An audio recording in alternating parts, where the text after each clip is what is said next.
வணக்கம். நான் சுதர்ஷன் மகேஷ். நேத்திக்கு ஒரு பெரிய பிரேக்கிங் நியூஸ் வந்திருக்குது.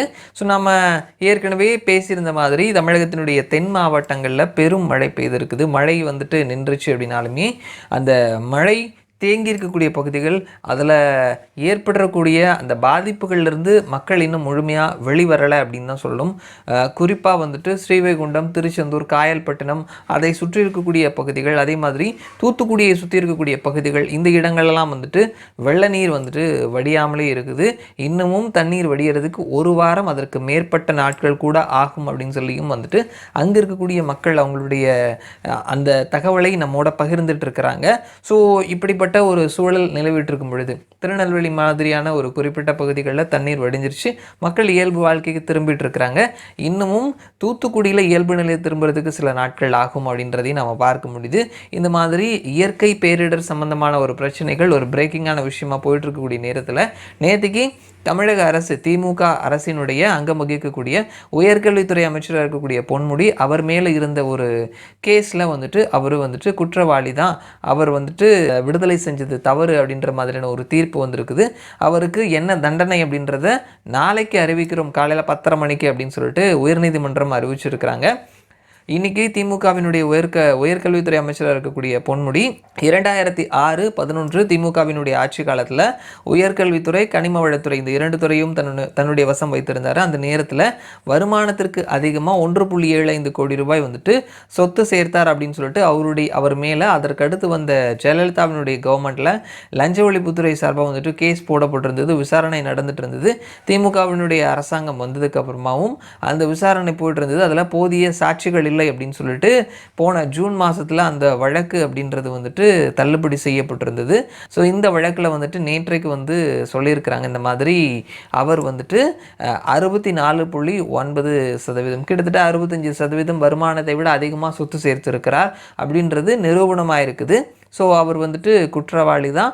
அவர் மேலே வந்துட்டு என்ன தண்டனை அப்படின்றத வந்துட்டு நாளைக்கு காலையில் 10:30 மணிக்கு அறிவிக்கிறோம் அப்படின்ற மாதிரி சொல்லியிருக்கிறாங்க.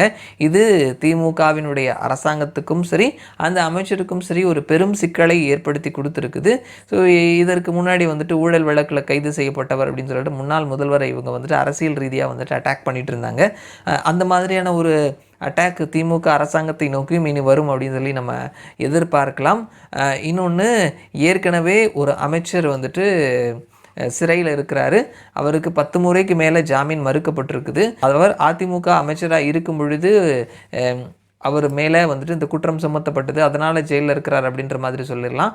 ஆனால் அமைச்சர் பொன்முடி மேலே இருக்கக்கூடிய குற்றச்சாட்டு இதற்கு முன்னாடி அவர் திமுக அமைச்சராக இருக்கும் பொழுது செய்த குற்றச்சாட்டு தான். வருமானத்துக்கு அதிகமாக சொத்து சேர்த்தது திமுக அரசாங்கத்தில் அமைச்சராக இருக்கும் பொழுது செஞ்சது தான். ஸோ அது நிரூபணமாகி அவர் மேலே வந்துட்டு குற்றவாளி அப்படின்னு சொல்லியிருக்கிறாங்க. ஸோ அவருக்கான தண்டனை வந்தது அப்படின்னா அவர் தன்னுடைய அமைச்சர் பதவியை இழப்பதற்கான வாய்ப்புகளும் நிறையவே இருக்குது.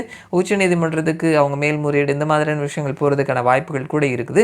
எது எப்படி இருந்தாலும் இந்த ஒரு விஷயம் அப்படின்றது திமுக அரசாங்கத்திற்கு ஒரு பெரிய செட்பேக்காக தான் நம்ம பார்க்க முடியும். ஸோ ஏற்கனவே இந்த 2.5 வருட அரசாங்கத்தின் மேலே இருக்கக்கூடிய அதிருப்தி, அது போக சென்னை பெருவெள்ளம், அதில் மக்களினுடைய அதிருப்தி, இப்போது தென் மாவட்டங்களில் பெருவெள்ளம், அதில் மக்களினுடைய அதிருப்தின்னு சொல்லிட்டு பல இடங்கள்லையும் இந்த அரசுக்கு எதிரான மக்களினுடைய விமர்சனம், மக்களினுடைய அதிருப்தி அப்படின்றது ஒரு பக்கம் ரைஸ் ஆகிட்டு இருக்குது. அது இயற்கை வழியாவோ இந்த அரசாங்கத்தினுடைய செயல்பாடு வழியாவோ 2 வகையிலையுமே இருக்குது. இந்த நேரத்தில் 5 மாநில தேர்தலையும் காங்கிரஸ் பெருமளவில் சோபிக்கலை.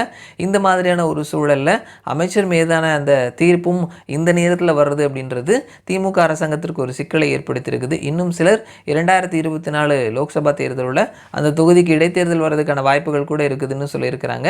ஸோ அந்த தீர்ப்பு விபரம் வந்ததுக்கு அப்புறமா தான் வந்துட்டு இந்த ஒரு விஷயம் சார்ந்த அடுத்த கட்ட நகர்வு என்ன அப்படின்றது நம்மளுக்கு தெரிய வரும்.